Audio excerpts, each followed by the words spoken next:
नमस्कार, आप देख रहे हैं न्यूज़ 18 राजस्थान का डिजिटल चैनल और आपके साथ मैं हूं वंदना त्यागी। यमन एक ऐसा देश जहां दुश्मन अब बाहर नहीं अंदर है। जो साथ लड़े वही अब आमने सामने खड़े हैं। सऊदी अरब और संयुक्त अरब अमीरात दोनों एक ही गठबंधन में, लेकिन यमन की जमीन पर गोलियां अब एक दूसरे के समर्थकों पर चल रही हैं।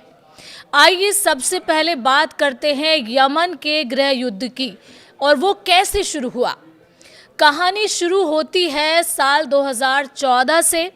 ईरान समर्थित हूती विद्रोहियों ने यमन की राजधानी सना पर कब्जा कर लिया। सरकार गिर गई और 2015 में सऊदी अरब और यूएई ने मिलकर यमन में सैन्य दखल शुरू किया, सरकार को बचाने के नाम पर।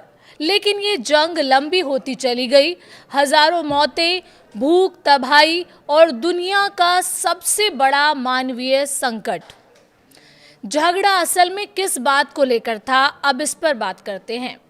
समस्या सिर्फ हूतियों की नहीं रही। दिक्कत तब बढ़ी जब सऊदी और यूएई ने अलग अलग स्थानीय गुटों का समर्थन करना शुरू किया। सऊदी अरब अंतर्राष्ट्रीय मान्यता प्राप्त सरकार के साथ था और यूएई दक्षिण यमन को अलग देश बनाने की मांग करने वाले एसटीसी के साथ। यानी एक ही गठबंधन, लेकिन जमीन पर अलग अलग एजेंडा। ताज़ा हमला, दोस्त ही बने दोस्त के दुश्मन। अब आते हैं ताज़ा घटनाक्रम पर। शुक्रवार 2 जनवरी 2026 सऊदी अरब के नेतृत्व वाले गठबंधन ने यूएई समर्थित एसटीसी के ठिकानों पर हवाई हमले कर दिए। इन हमलों में कम से कम 20 अलगाववादी लड़ाकों के मारे जाने की पुष्टि की गई। ये कार्रवाई ऐसे समय में हुई जब संयुक्त अरब अमीरात ने हाल ही में यमन से अपनी सैन्य मौजूदगी खत्म करने की घोषणा की थी। एएफपी की रिपोर्ट के मुताबिक हवाई हमले हद्रामौत प्रांत के सेयून और अल खाशा इलाकों में स्थित सैन्य ठिकानों पर किए गए।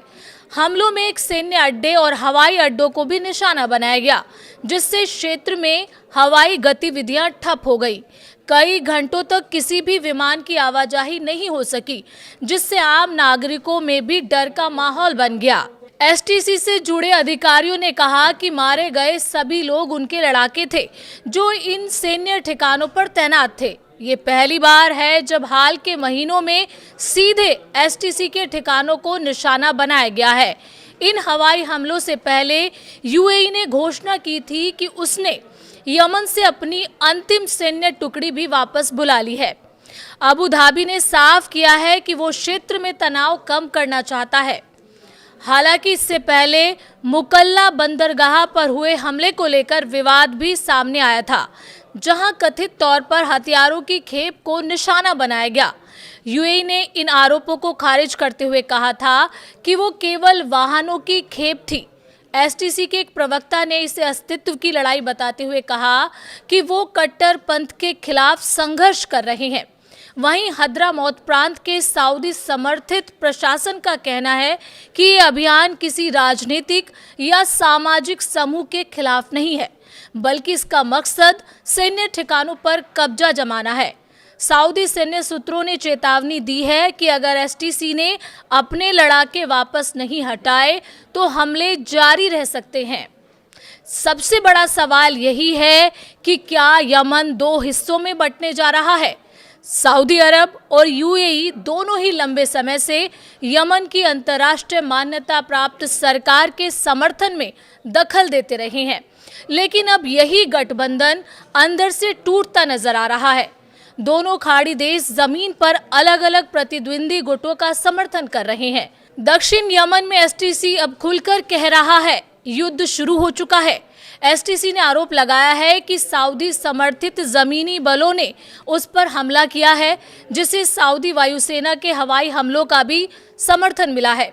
सऊदी के हवाई हमले में सेयून शहर के एयरपोर्ट और सैन्य अड्डों को भी निशाना बनाया गया, जिसके बाद वहां हवाई परिचालन पूरी तरह ठप हो गया है। पिछले 24 घंटे से ज्यादा समय तक ना तो कोई विमान उतरा है और ना ही उड़ान भरी है। हालांकि अधिकारियों ने आधिकारिक रूप से एयरपोर्ट बंद होने की घोषणा नहीं की है। ये पहला मौका है जब सऊदी नेतृत्व वाले गठबंधन ने सीधे एसटीसी के ठिकानों पर हमला किया है।